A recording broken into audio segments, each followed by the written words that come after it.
Since I got made these awesome new talk sprites by Chillyweatherss, I just knew I had to use them as soon as possible. So I took a break from my book, which I have finished writing and am now in the process of editing, and decided to finally talk about someone I've been meaning to discuss for a while, Mapleshade. We all know who she is, being one of the most popular villains in the Warriors fandom, even among the writers. And that's exactly what I'm talking about. Why is Mapleshade such a fan favourite? Why does she keep appearing every opportunity she gets? And does she deserve to? Apart from the few times she was a background character in Omen of the Stars books 3 to 5, Mapleshade made her first main appearance in 2011's Crooked Star's Promise, being the main antagonist and the first true female villain. In the Super Edition, Mapleshade uses manipulation and lies to control Crooked Jaw's life from the place of no stars. Although she ultimately fails to have RiverClan's leader under her power, she succeeds in destroying everyone the Tom cares for, although it's questionable whether she actually caused the deaths or just stopped Crooked Jaw from preventing them. Crooked Star's Promise presented us with the first book featuring a truly manipulative villain and our only female antagonist. Since then, she played a major role in the final battle of the Last Hope, played a major role in one novella, and made a noteworthy appearance in 2 more. She even got one of her own, Mapleshade's Vengeance, and it has become one of the most, if not the most, popular novellas to date. Still, hardly any of these books are in the main arc, and none of the main books that she is in are explicitly about her, yet she seems to be an absolute hit in the community. Mapleshade, being in a similar situation with Blue Star, Hollyleaf, and Ashfur, is one of the most used characters in Warriors art and animation, specifically maps. But the difference is, unlike the previously mentioned characters, she isn't a main character. So why exactly is Mapleshade more popular than the majority of our main characters, both protagonists and antagonists alike? The key here is relatability. First off, despite being for any gender, the Warriors books are marketed at a female demographic due to the characters being cats, as animal books are more often than not classified as girls' books. Because of this, the majority of the readers are female, and so the majority connect more with those of the same gender, like we connect with those of the same race or sexuality. This makes Mapleshade inherently more relatable to the majority than the other villains. Furthermore, Mapleshade is one of the few villains in the Warriors series who is manipulative and controlling rather than being a violent brute.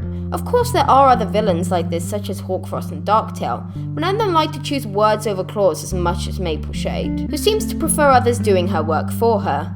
To the reader, it's a nice breath of fresh air from the constant brutish murderers. This trait is also more relatable to us. More readers than not will have manipulated someone once in their life, and although the reasons will not be as extreme as Mapleshade's, we can empathise. Whether Mapleshade's actions are excusable is a topic for a whole nother video, however. It's also a more interesting point of view to read from. It's more intriguing to read about a villain who plans her moves and mentally corrupts others rather than one who just kills others for power. And that nicely brings me on to my next point. Mapleshade wants some power, sure, but her main drive isn't ambition. Ambition is such a prevalent theme in the Warriors series that it often is the default drive for the villain. Tiger Star wants to be leader, same with Broken Star.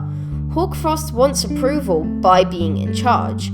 Other than Ashfur, Mapleshade is the only villain I can think of who doesn't want to be leader. Instead, her drive comes from what I consider the most relatable characteristic of hers. Mapleshade is driven by a desire for revenge, for what she believes is justice. I'm sure we've all experienced a time that we were so upset and angered by a tragedy, we were blinded by it. And essentially, this is what drives Mapleshade. What happened to her was unfair. Was she right to handle it the way she did? Absolutely not. Is her approach something we would do? Absolutely not. But does she feel emotions we can empathize with during this time? Absolutely. Have you ever been so mad at someone that you, even for a split second, think, man, I'm gonna kill them? Obviously you don't mean that, but put yourself in Mapleshade's shoes. A mother who has just lost her social standing, watched her children drown and stood helpless as her mate hates her and chooses another. Like anyone would, Mapleshade feels heartbroken and bitter.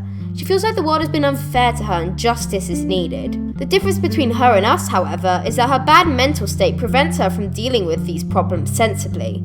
Instead, she turns to murder, delusionally believing her kids will haunt her and not go to StarClan unless she gets her revenge. So these are the 3 essential reasons why people like Mapleshade more than other villains, but that obviously doesn't answer why she keeps appearing seemingly randomly in books. Apart from the obvious answer of fan service, Mapleshade's backstory lends her to be a useful tool, for a lack of a better word.